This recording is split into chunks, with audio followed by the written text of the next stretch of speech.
here. That's David. Hi, David. Thank you for volunteering. I'm going to say a statement to you, and then you can speak to it. Here's your statement. Cultural appreciation is important for self-identity. David, cultural appreciation is important for self-identity. Thank you. My understanding of cultural appreciation being important for self-identity really stems from an understanding that each and every person in the world comes from a specific culture.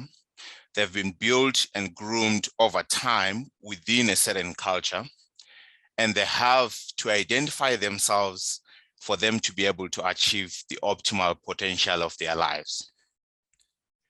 Culture builds not only our mindsets, not only our interactions, not only our behaviors, but also the metaphysical aspects of life that span in terms of our envisioning culture, how we perceive things, how we handle ideologies, and how we understand things around us. So I believe it is important for one to understand their culture, for one to understand where they come from, and above all, for one to appreciate whom they are, for them to be the best version of themselves. Thank you, and over to you.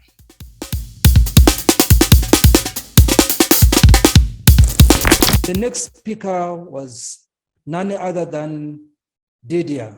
Do you want to become that person of influence? That was what was to address him.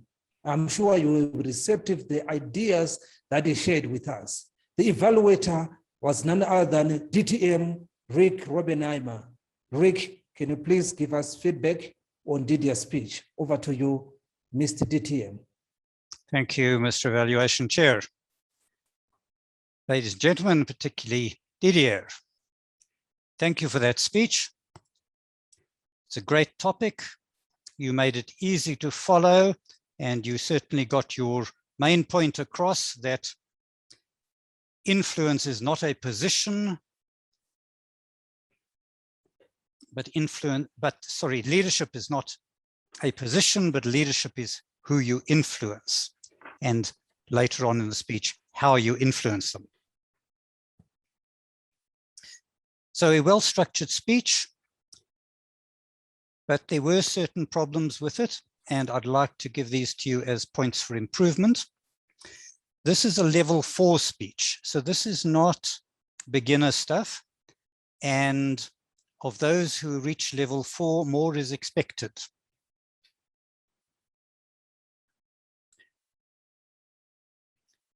So firstly, and most importantly, your timing.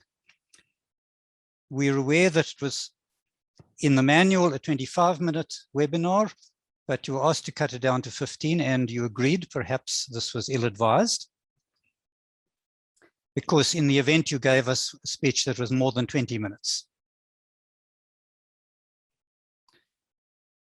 In other words, you added a full third to your time, which you weren't actually allowed to do. This shows a disrespect for your audience. It shows disrespect for the meeting as a whole. If you're going to do that in a live webinar, if you have a presentation such as one has on the radio or on TV, they will cut you off. You have got to get your timing right. And that means you've got to practice it and see that you stick to the timing. You should have your own timer running as well, so that you don't have to watch the timekeeper if you are struggling with your presentation, seeing both the presentation and the timekeeper. Then you hadn't practiced with your slides. You gave us presenter view instead of the presentation, first of all, and had to be requested to change it. So I don't know if you got flustered and shared the wrong screen or what happened there.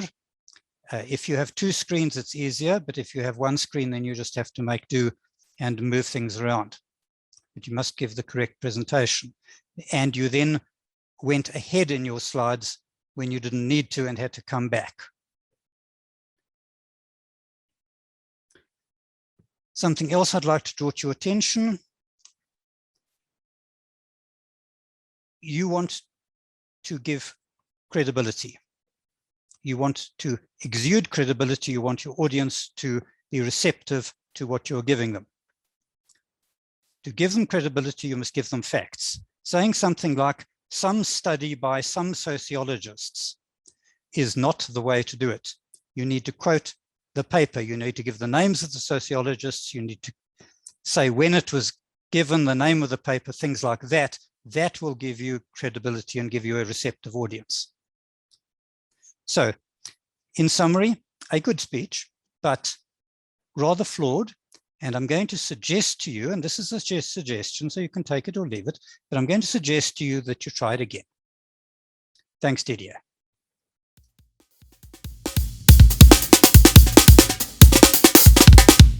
Without further ado, ladies and gentlemen, help me welcome Simon Katende with his speech titled, What Running Has Taught Me.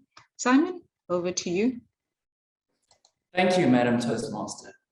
Running is my base in life. When things are going well, I run. When things aren't going well, I run. Run is my therapist, my friend. Tons of life lessons have been learned from the mere act of putting foot to floor. So what has running taught me? Running has taught me to always start with the end in mind. And I don't mean death, but a goal. This hasn't always been the case for me. Initially, I used to go with the flow in life, in all facets of my life. But now I'm very much goal-orientated. My short-term goal is to complete the Cape Town Marathon next month in under 3 hours and 13 minutes. Having goals provides me with that razor-sharp focus that allows me to prioritize on what is beneficial to achieving my goals and eliminating whatever deters me from my goals. Having something to work towards provides me with a sense of purpose. It's all well and said to go and try and achieve the sub 3 hour, 13-minute marathon goal, but it's not going to happen out of sheer talent. What is required is the second thing that I've learned from running, and that is to have a plan. Running has taught me that once you set a goal, you need to have a plan. I have a training program that details all the sessions that is required for me to achieve my goal. And what is important is that it is measurable. So every single session, I'm able to measure where I've achieved my intended purpose of that session. The same approach I apply to other goals in my life. Now the hardest part, which is the execution of the plan. Sure, the first week, you're still romanticizing about the idea of being a runner, but showing up every single day is what separates you from your goal. When you're feeling lazy, you show up. At the break of dawn, in the midst of a cold front, when you could be sleeping cozy in your bed with your electric blanket on, you show up. That lunch break on a hot summer's day, you show up.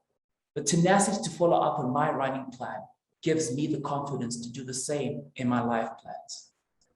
And even showing up, you will stumble upon hurdles that will make you question whether you can achieve your goal. I recently encountered that in my second marathon, coming out of a stellar performance in my maiden marathon, hoping to improve that time. However, that was not the case. I actually performed far worse. Many factors could have attributed to that dismal performance, but the main one was that I was not receptive to being patient. I had not built the sufficient fitness base for me to run at that goal pace, and I had a burnout in the last 10 kilometers. I've now taken a step back and focused on building my endurance. In life, you'll come across obstacles that require you to have patience, perseverance, and most importantly, to follow the process. Another thing running has taught me is the awareness of self. To be able to be receptive to how your body feels is so important, only from a running perspective, but from life in general. Sometimes you wake up and you have a plan to do a training session and your body just doesn't show up. It's okay. Don't be hard on yourself. Practice self-compassion. Tomorrow is another day. Rest and recovery is actually part of training. Longevity is the eventual goal. The ability to continue doing what you love for as long as you can is far more important than being a hero and ending up being injured. The same thing applies to life. We don't always have to be in tip-top performance, to have no days off, to always have a productive day.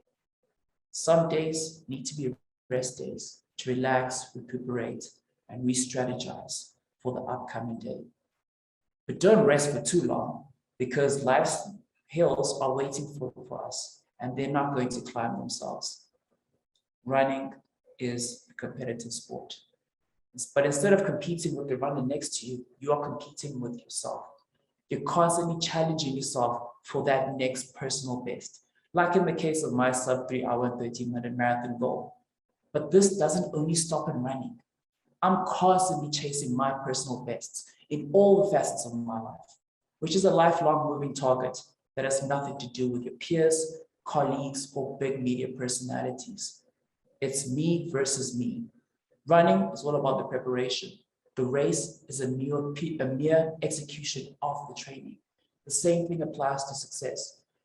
What you see in the limelight in social media is a culmination of hours and hours of blood, sweat, and tears, the stuff that you don't see. So just to recap, having a goal, setting a plan, and consistently executing on that plan, even through the hurdles, and a sprinkle of rest in between, is what it takes to attain success, however you may define it. And that's what running is, or what running has taught me. I'm excited to see where my running is going. And most importantly, I'm excited to see where I'm going. I'll keep you guys posted on my marathon next month. And most importantly, wish me luck. Back to you, Madam Toastmaster.